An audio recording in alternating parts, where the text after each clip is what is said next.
Let's talk more about that with our guests, Ted Siedle and Robert Kiyosaki. They're co-authors of the new book, Who Stole My Pension? How You Can Stop the Looting. Robert Kiyosaki is known for his Rich Dad, Poor Dad book. He's also an entrepreneur and investor, while Ted Siedle is a whistleblower attorney and investment banking and securities industry professional. He actually won the largest whistleblower award in SEC history. Guys, first question, how did you two team up? This is like the odd couple here. Explain this to me. Well, it's because there's two kinds of pensions. Ted is an expert on defined benefit pensions, which are for police officers, firefighters, school teachers, and labor unions. And I'm pretty good on defined contribution, which is known as a 401k, IRA, SEPs, and those things. But they're both in trouble today. So, Ted, I assume it was probably your idea was probably the first one about writing this particular book about looting and pensions, or am I wrong?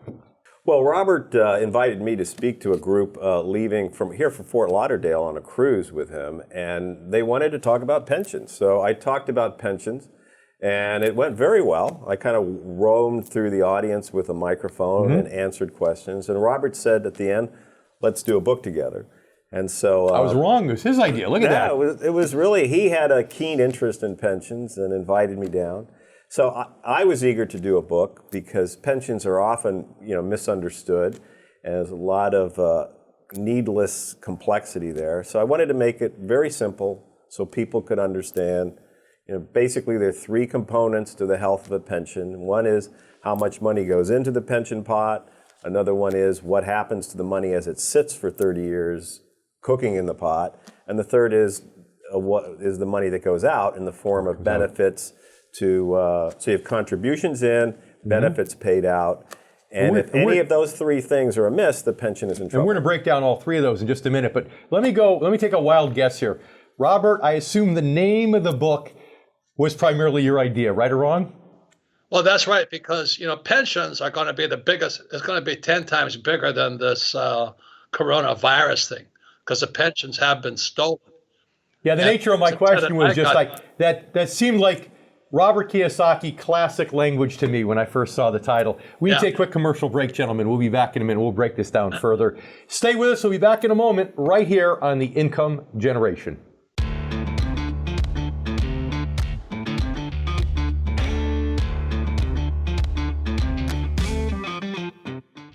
Welcome back. Let's bring back co-authors Ted Siedle and Robert Kiyosaki, who wrote the book, Who Stole My Pension? How You Can Stop the Looting.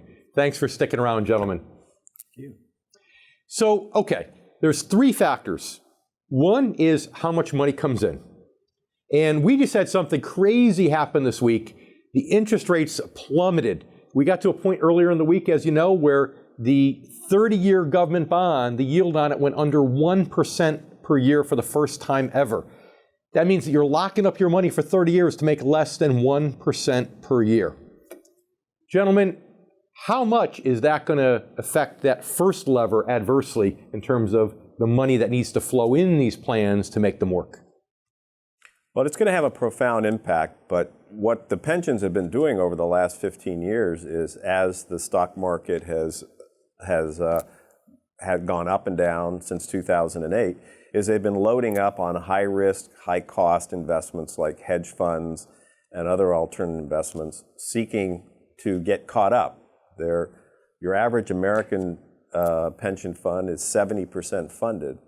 And so they're trying to fill that 30% gap by investing in these high-risk investments. So now when the stock market did what it did over the last few weeks, Robert, that means that obviously they have to put more money in to fund it because their account balances are lower, but also the interest rates make it even harder. Doesn't the interest rates, don't they give the companies more temptation to take even more risk now?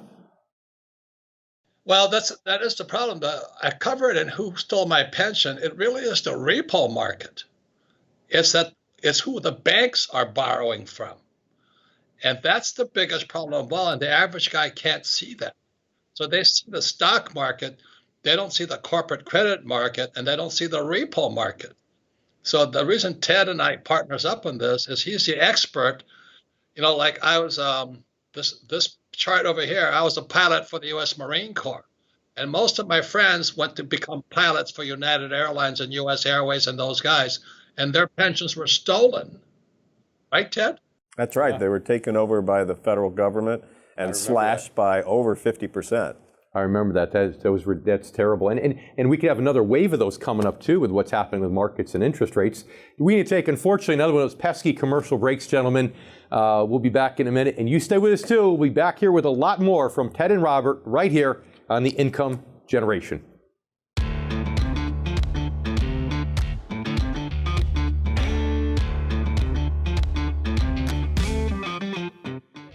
Now let's bring back our guests, co-authors Ted Siedle and Robert Kiyosaki, who wrote a new book together entitled Who Stole My Pension?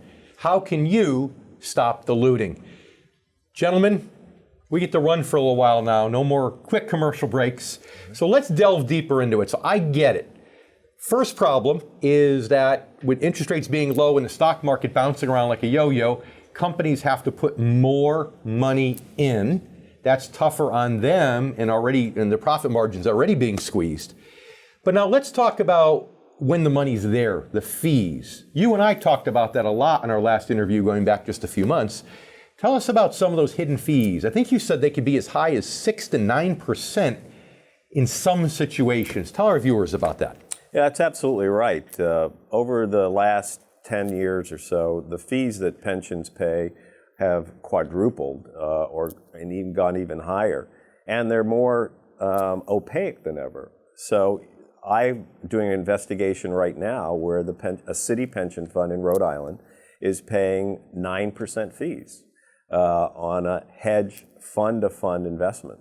Did they know that they were paying 9% before you brought it to their attention? No, it's very opaque, and of course the investment was recommended to them and by a financial advisor.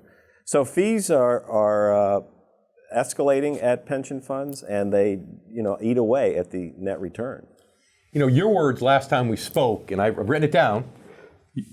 Wall Street runs circles around pension funds, creates weapons of mass financial destruction. And that's an example of running circles. Anybody who has a fiduciary responsibility running a pension, if they were to tell that person that, hey, you're paying a 6 to 9% fee, they'd say, no way. Right. But they do it.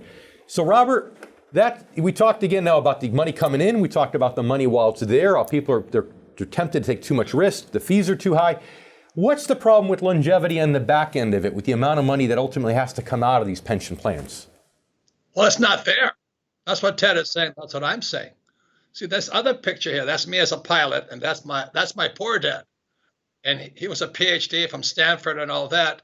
He wasn't a poor man until he lost his paycheck, his pension, and his job. Why Ted and I got together is we both had fathers lost their pensions. So I don't have a pension. And I think that's the reason you want to read Who Stole My Pension, is what do people do who don't want or don't need a pension? You see, that pension is a whole bill of goods. Right, Ted? Yeah. Do you think this is part of the reason, too, why in the Secure Act, the government the Secure Act explicitly said that employers will be held harmless if they include certain things like annuities as options in some of the plans? Because the government's actually starting to realize now that there's a bigger problem than maybe even they realized? Yeah, well, the problem is retirement income for life. And so the Secure Act allows for annuities, and annuities are tremendously complex, have a lot of hidden fees, and have a lot of fees, period. So that's a real conundrum for regulators, because they recognize that workers want a predictable retirement income, but annuities are a very risky potential choice because of the hidden fees and the complexity. And a lot of annuities, right, are quite expensive. One thing that differentiates annuities, of course, is that it's not just investment gain, it's now mortality gain. The fact that it gives it takes some of the risk to say, look, if you're the guy who lives to be 100, well, then the guy who keeled over 1 year after retirement essentially now is going to subsidize your income, so you continue to get that income guaranteed for life. Because one of the biggest problems we have socially here, and Robert, you and I talked about this when we spoke a few months ago too, is the disparity between the haves and have-nots, the rich and the poor. And we saw that because of how close Bernie Sanders, a self-proclaimed socialist candidate, actually seemed to be coming to getting the Democratic nomination. And to me, that's just a big sign that the disparity in wealth in this country is getting to a dangerous, dangerous point. And I'm sure you agree. I agree 100% because it's not coronavirus, it's not the stock market. I think the biggest thing that's going to hit the country and the world, and our book does cover the world, is Social Security and Medicare. Medicare is already going to go bust because of obesity, because our food company is selling us fructose and all that, and we're going to die from poisoning, food poisoning. And so what's going to happen for the middle class is they don't have Social Security and Medicare or a pension, and their savings are destroyed. So that's real. That's why I started the Rich Dad Company, and that's why Ted and I joined forces. What do we tell people today? So I think the most important thing is Ted and I don't need pensions. And the question people should listen and go, well, how can I do that? I think that's a more important question than listening to Wall Street or those yo-yos on CNBC. You know, they're good people, or Bernie Sanders, or Biden, or Trump. They can't save you today. That's the problem.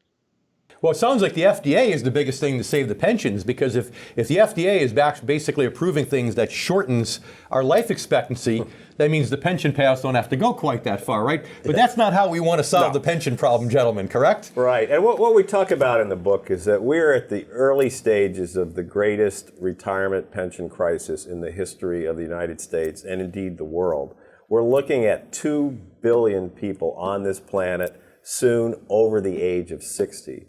And the very, very slimmest percentage of those people have enough money saved to survive decades, perhaps 30 years of retirement. I mean, your average 401k balance for a 65-year-old is like maybe $50,000. You told me last time you were here, 1% of the people over 60 have enough resources to retire. We got 30 seconds left, real quick. If I have a traditional pension plan and I want to see if it's healthy or not, what do I do? How do I go? How can I determine it? Well, what we talk about in the book is if you have all your eggs in one basket, watch that basket like crazy. And so you can check most pensions have websites. You can get information from the pension Department of Labor information. The one thing you can't do is nothing. That's a risk you can't afford to take. So Ted, thank you so much. Robert, of course, thank you once again. Great having you back on the show. And you stay with us too. We'll be right back in a moment, right here on The Income Generation.